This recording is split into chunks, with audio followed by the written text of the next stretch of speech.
Before the world stirs, before messages arrive and obligations make their claim, there is a narrow stretch of time that belongs only to you. A quiet edge of the day where nothing is asking yet and nothing has been taken, and in that stillness your mind stands exposed unguarded, ready to be shaped or surrendered, because focus is never decided in the middle of noise. It is decided here, in the early light, when comfort whispers and discipline waits, when the direction of your attention will quietly determine the direction of your life. Not through force or urgency, but through character, through the choice to meet the day awake rather than drifting, because how you begin this morning will decide who holds the reins of your thoughts when the hours begin to press, and long before modern life demanded speed and constant response. One man carried the weight of an empire while holding his mind steady against chaos, Marcus Aurelius, ruler of Rome, surrounded by war, illness, betrayal, and responsibility. Yet each morning he returned not to ease but to order, not to distraction but to reason. His day shaped by early resolve rather than reaction, his focus forged under pressure, not granted by calm. And for the Stoics, this moment after waking was never casual or accidental. It was the first trial of the day, the point at which the mind is most vulnerable and the will most honest. Where excuses are tempting and clarity must be chosen, because the morning reveals who you answer to, impulse or principle, habit or intention, and before the world speaks you have a chance to decide, to prepare, to take hold of your attention with care and seriousness.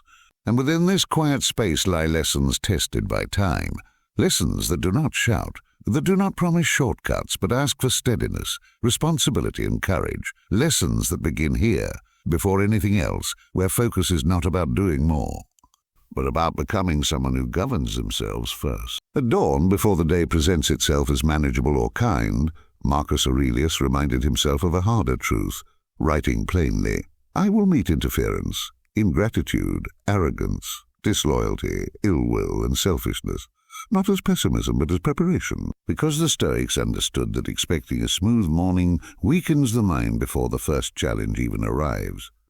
And when we wake believing the day should cooperate, the smallest disruption feels personal, focus fractures, and attention slips away chasing comfort rather than direction, which is why distraction feeds on false optimism, the quiet belief that things should be easier than they are, a belief Marcus actively rejected while commanding armies and managing an empire, knowing that calm was never guaranteed and readiness was the only reliable ground. Instead of hoping for peace, he practiced mental resistance, rehearsing difficulty while the mind was still fresh, and this was not imagination or drama but deliberate training, a way to remove shock from the day. Because when resistance is expected, it loses its power to derail you, and focus sharpens not through wishing, but through acceptance, through meeting friction without surprise, as he noted in his private writings that the obstacle itself becomes the way forward when reason stays in command. This rehearsal created what modern readers might call focus armor, a steady inner posture formed before sunrise, where clarity came from acknowledging that people would interrupt, plans would shift and effort would be required. Yet none of this needed to disturb the governing mind, because as Marcus wrote to himself, others act from ignorance, and remembering this keeps your own judgment intact, allowing attention to stay anchored rather than react. For the Stoics, this was not abstract philosophy, but a daily practice carried out quietly, beginning with reflection rather than stimulation, naming likely distractions in advance, the noise, the delays, the demands, and deciding ahead of time how to meet, which turns reaction into intention and replaces impulse with choice. In practice, this means starting the morning by setting the mind deliberately, acknowledging what may interfere and committing to respond with patience and reason, not because it feels pleasant, but because it preserves focus, and when the day inevitably presses in, the mind that prepared itself does not scramble or scatter, it moves steadily forward, already acquainted with resistance, already resolved to act according to principle rather than mood. Every morning presents a quiet negotiation, a subtle inner conversation where the mind suggests delay, comfort, or just a few more moments of ease. And the Stoics recognized this voice not as harmless, but as the earliest test of discipline. Because focus is rarely stolen by force and far more often surrendered through small agreements with reluctance. The decision to postpone effort until later, which Marcus Aurelius confronted directly when he wrote to himself, "At dawn, when you have trouble getting out of bed, tell yourself, 'I have to go to work,' as a human being, a line that reveals how seriously he took this moment, not as a mood but as a duty, because to negotiate with hesitation was, in Stoic terms, to place comfort above reason. He did not treat this resistance gently or humor it with excuses. Instead, he answered himself plainly, reminding his own mind that he was born to act, to contribute, to fulfill a role within the larger whole, and this was not harshness for its own sake, but clarity. An understanding that authority over the self must be established early, or it will be claimed by impulse, and as Epictetus later echoed in his discourses, "If you don't choose what you want to be, you end up being what others make of you."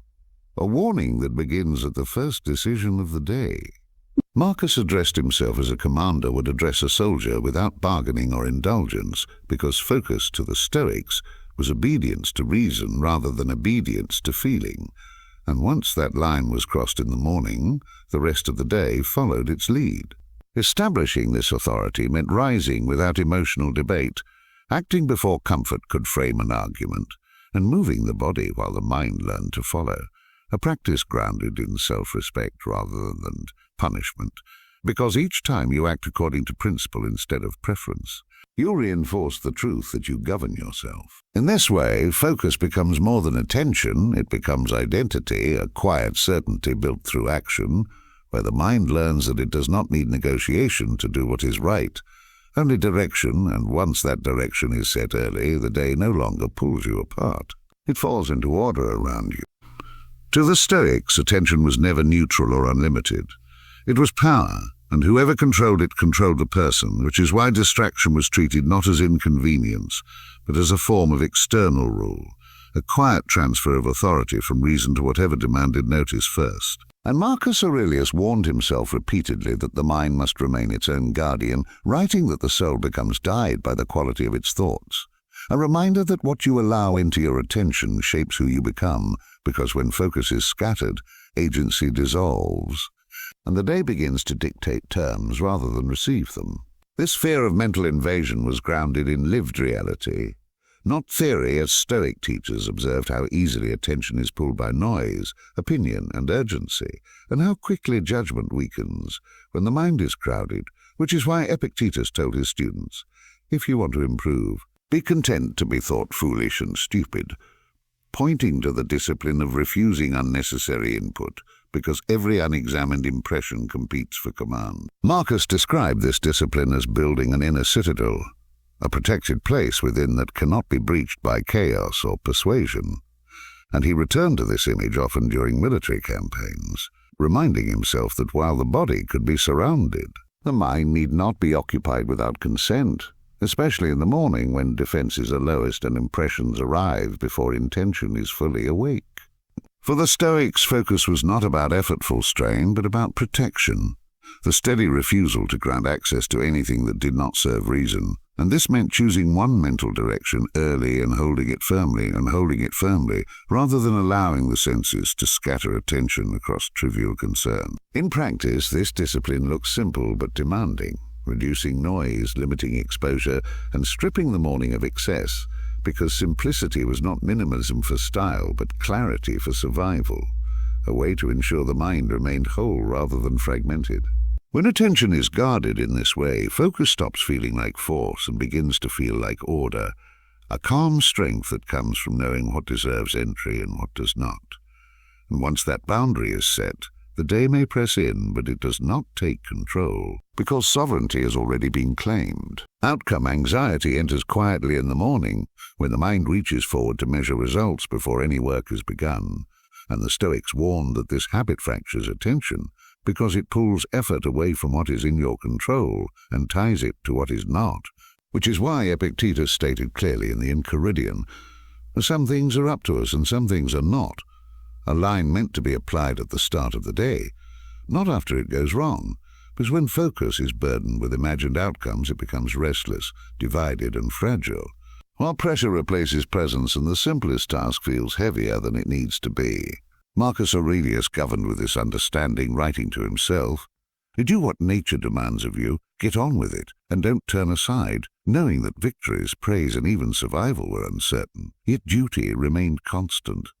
And this clarity allowed him to work with steadiness rather than strain, because attention anchored in obligation to reason does not need guarantees to function. He did not begin his mornings asking how events would unfold, but asking whether his actions would be honest, measured, and aligned, treating each task as a service rather than a transaction, which is why he reminded himself that the work itself is enough when done well, and that attaching worth to outcomes only hands authority to chance. The Stoics believe that focus thrives when the weight of results is set down, not because outcomes are meaningless, but because they are incomplete without effort, and effort is the only part fully owned, a truth that restores calm without dulling resolve. Practicing this detachment means doing the task for its own sake, meeting the morning with care and seriousness, and allowing integrity to replace anticipation, because when effort becomes the measure, attention steadies, anxiety loosens its grip, and the mind learns that it does not need to see the end of the road to take the next honest step.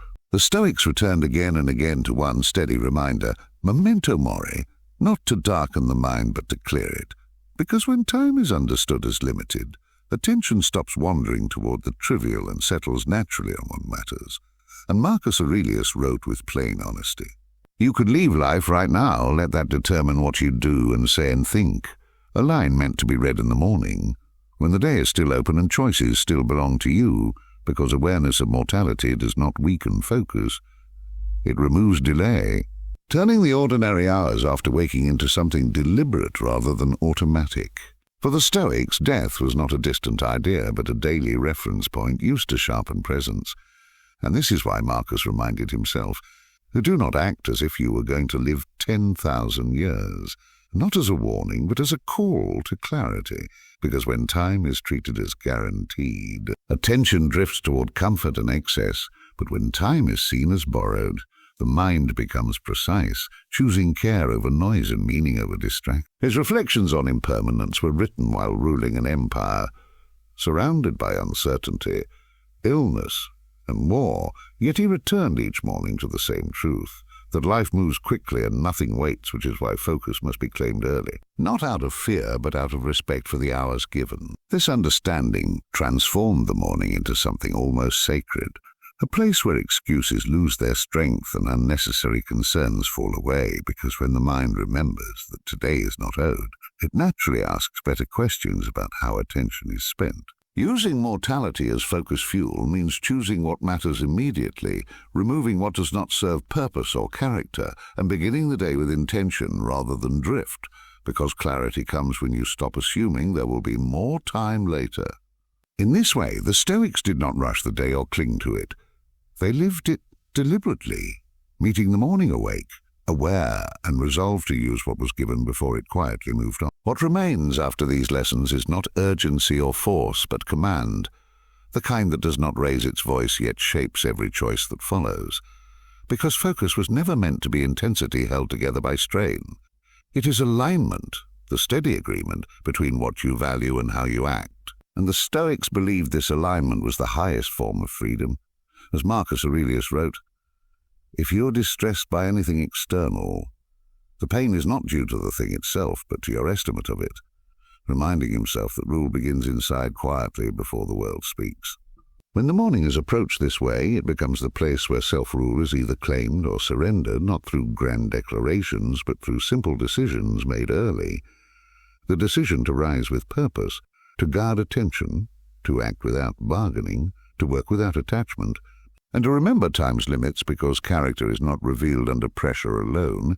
It is shaped in these unseen hours when no one is watching and no reward is promised. The Stoics did not seek applause for this discipline. They practiced it privately, knowing that a mind trained at dawn would remain steady at noon.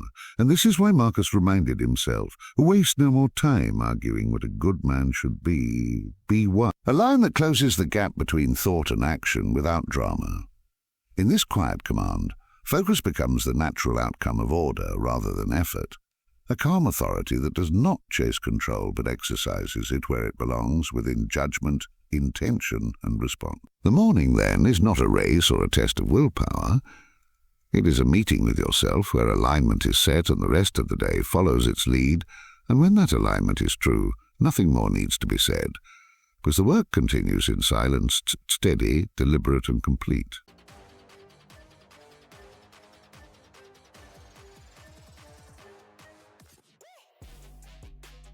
Stoicism is more than an ancient philosophy.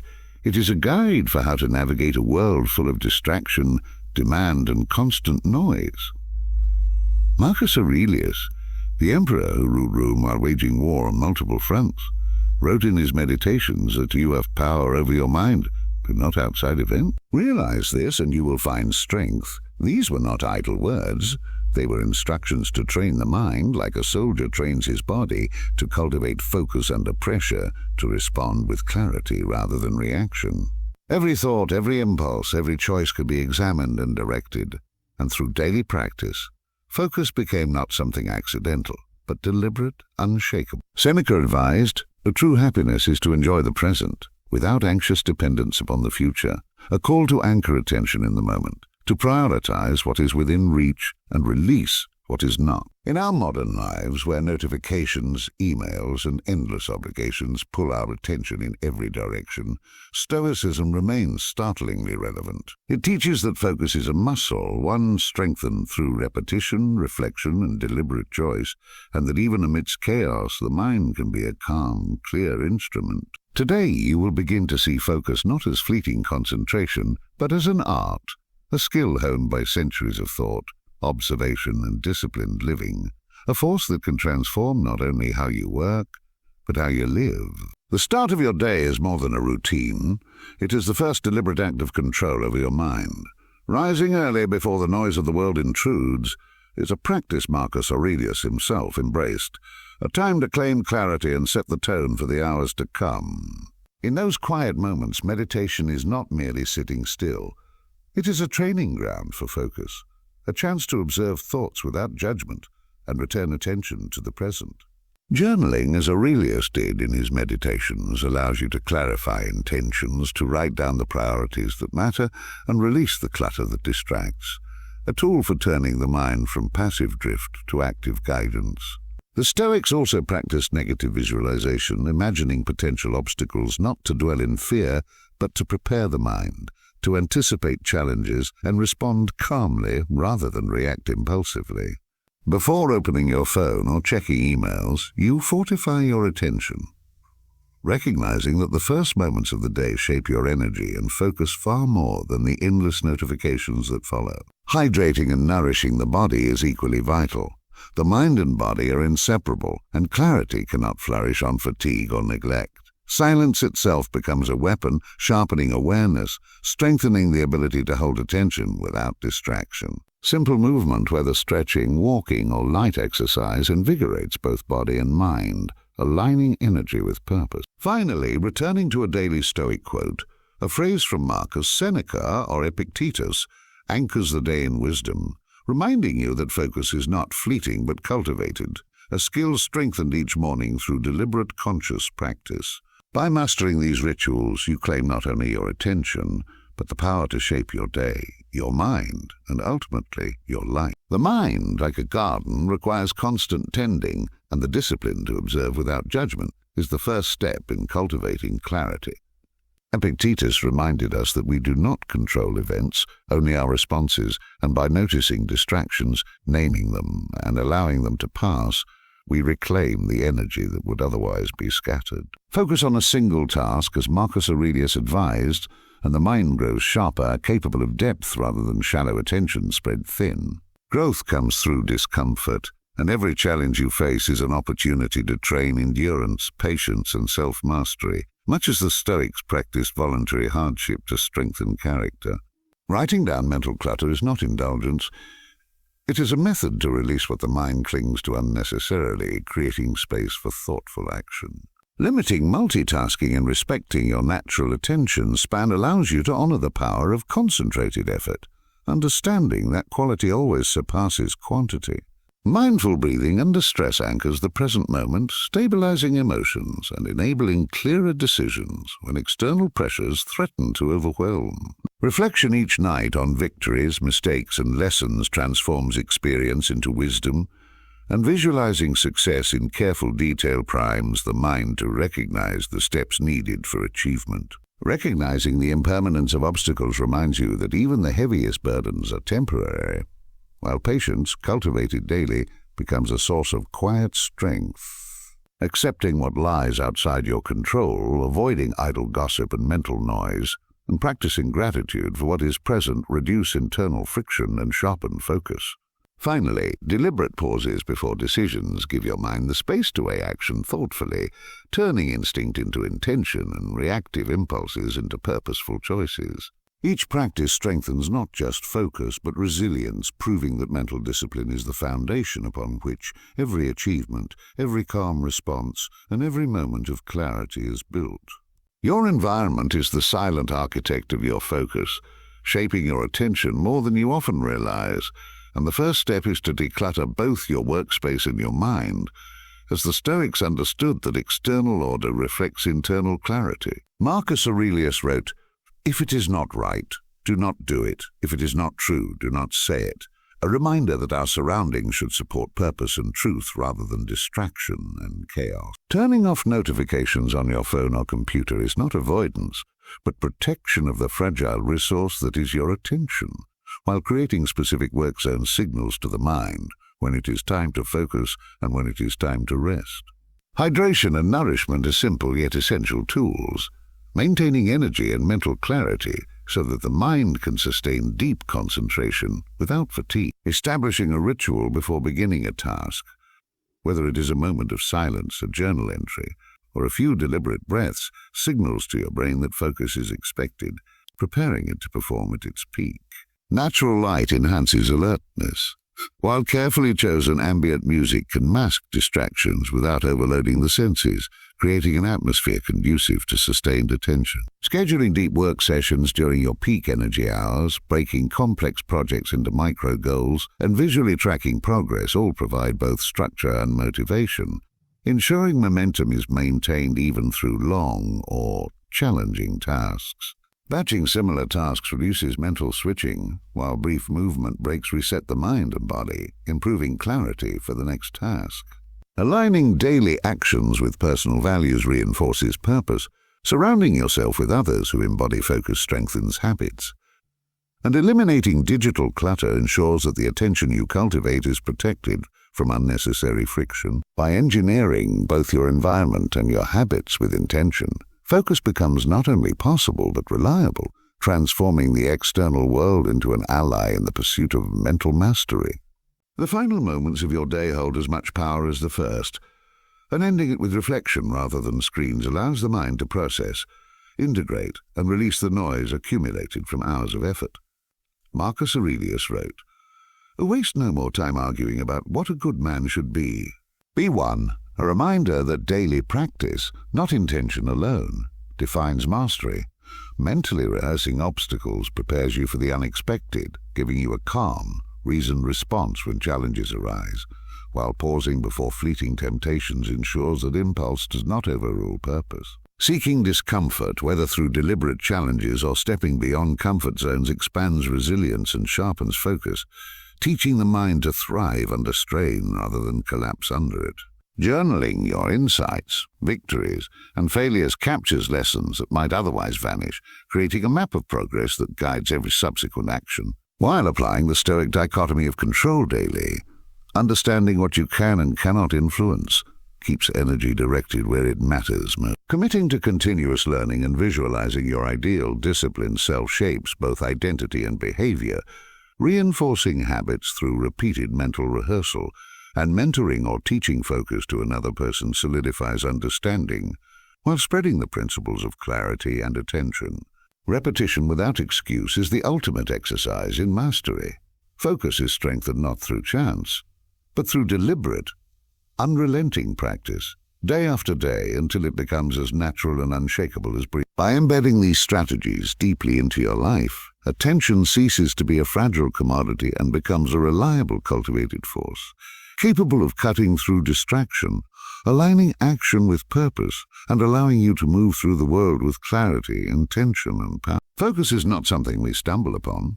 It is forged through intention, practice, and quiet discipline. Each day offers a choice to strengthen the mind, to direct attention with purpose rather than drift through distraction. And Marcus Aurelius reminds us that the happiness of your life depends upon the quality of your thoughts.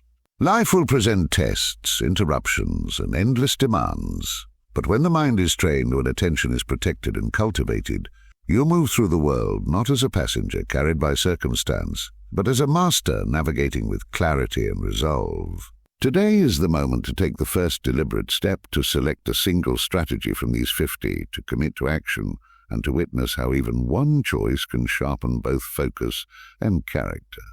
Let your journal become a witness to your practice, a mirror reflecting progress, lessons, and intention, and share which strategy resonates most with you, for by articulating our focus, we strengthen it further. The mind, once disciplined, becomes a tool of extraordinary precision, capable of shaping days, achievements, and life itself, and the journey begins with the conscious choice to act now, to train, to observe, and to sharpen every thought toward purpose.